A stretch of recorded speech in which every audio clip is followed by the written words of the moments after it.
देखिए, सबसे पहले मैं कुछ मुख्य आंकड़े बता दूं। कटिहार जिला में अभी तक 5,37,445 कोविड के टेस्ट किए जा चुके हैं, जिसमें से 7,340 अब तक कुल पॉजिटिव पाए गए थे। वर्तमान में 12 एक्टिव केसेस कटिहार में हैं। इस बैकग्राउंड में संपूर्ण भारत में एक साथ पहले चरण में 16 जनवरी 2021 से वैक्सीनेशन का काम प्रारंभ किया जा रहा है। बिहार के कुल 300 स्थानों पर वैक्सीनेशन सेंटर्स बनाए गए हैं, जिसमें से कटिहार में 9 जगहों को वैक्सीनेशन सेंटर्स के रूप में चिन्हित किया गया है। इनमें 8 सरकारी संस्थान होंगे और 1 प्राइवेट संस्थान होगा। प्राइवेट संस्थान कटिहार मेडिकल कॉलेज के रूप में चिन्हित किया गया है।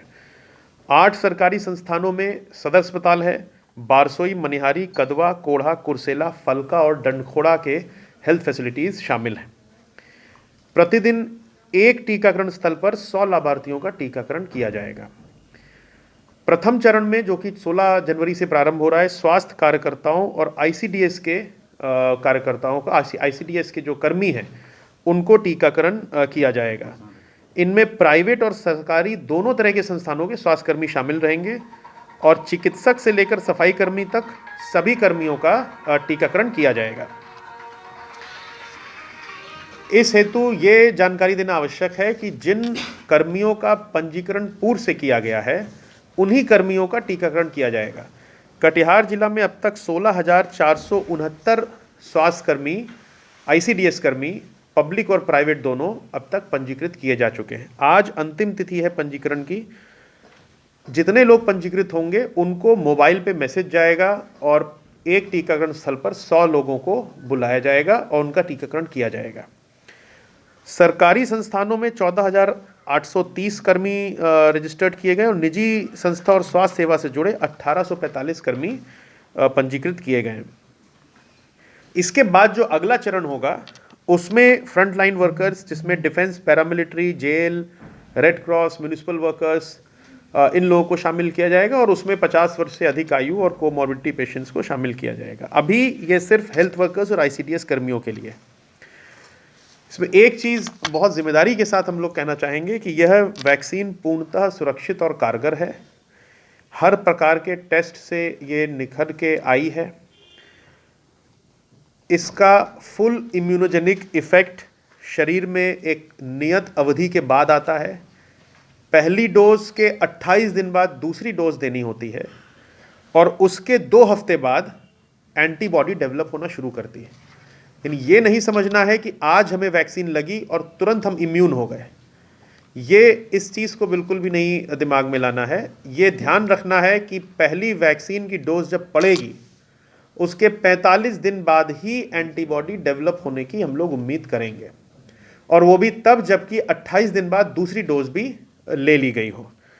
और इस पूरी अवधि में बिना किसी लापरवाही के, बिना किसी शिथिलता के कोविड प्रोटोकॉल का पूर्णतः पालन करना है। ये सब लोगों से हम लोग अपील करना चाहेंगे जो कि वैक्सीन लेने आ रहे हैं और जो उनको ऑब्जर्व कर रहे हैं। आम पब्लिक भी जो उनको देख रही है, इस चीज़ का ध्यान रखेगी कि वैक्सीन लेने के 45 दिन तक किसी भी तरह की शिथिलता नहीं करनी है और कोई बहुत चमत्कार की उम्मीद नहीं करनी हो। 45 दिन बाद एंटीबॉडी डेवलप होना शुरू होती है, वो भी तब जबकि 28 दिन पे दूसरी डोज ले ली हो।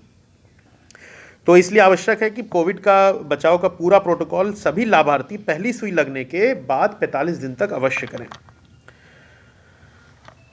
तो किसी प्रकार की अफवाह से सब बचेंगे, ये हम लोग अपील करते हैं।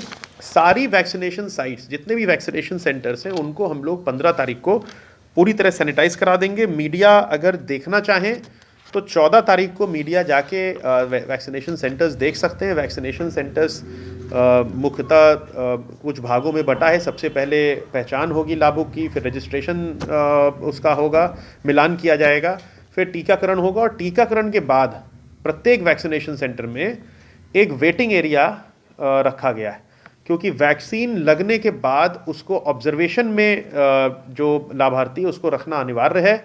आधे घंटे का ऑब्जर्वेशन पीरियड है। इस आधे घंटे में अगर AEFI, जिसको हम लोग कहते हैं एडवर्स इफेक्ट्स फॉलोइंग इम्यूनाइजेशन, अगर कुछ डेवलप होता है तो तुरंत उसका उपचार किया जाएगा। ये कुछ बहुत सीरियस बात नहीं है। कोई भी वैक्सीन अगर होगी, this is not just about Covid, कोई भी वैक्सीन होगी तो AEFI का हम लोग सतर्कता रखते हैं। तो ऐसा नहीं है कि किसी प्रकार का संशय है क्या, this is a normal protocol जिसे हम लोगों को पालन करना है, तो हम लोग उस हिसाब से अलर्ट रहेंगे। जो भी वैक्सीनेशन होगी उसका रियल टाइम डेटा अपडेशन होगा, इसलिए हम लोग इंश्योर करा रहे हैं कि हर फैसिलिटी कनेक्टिविटी हो ताकि लाइव स्ट्रीमिंग डेटा की हो सके। अभी डिस्ट्रिक्ट टास्क फोर्स की बैठक हम लोगों ने की है और अनुमंडल और ब्लॉक लेवल के पदाधिकारी भी वीसी के माध्यम से इसमें शामिल थे और सबको निर्देश दिया गया है कि सोशल डिस्टेंसिंग इत्यादि सभी मानकों का पालन करें और ये संभावना हो कि अगर पब्लिक आए भी तो भीड़ नियंत्रण वगैरह हम लोग रखें, ऐसी हम लोगों की तैयारी है।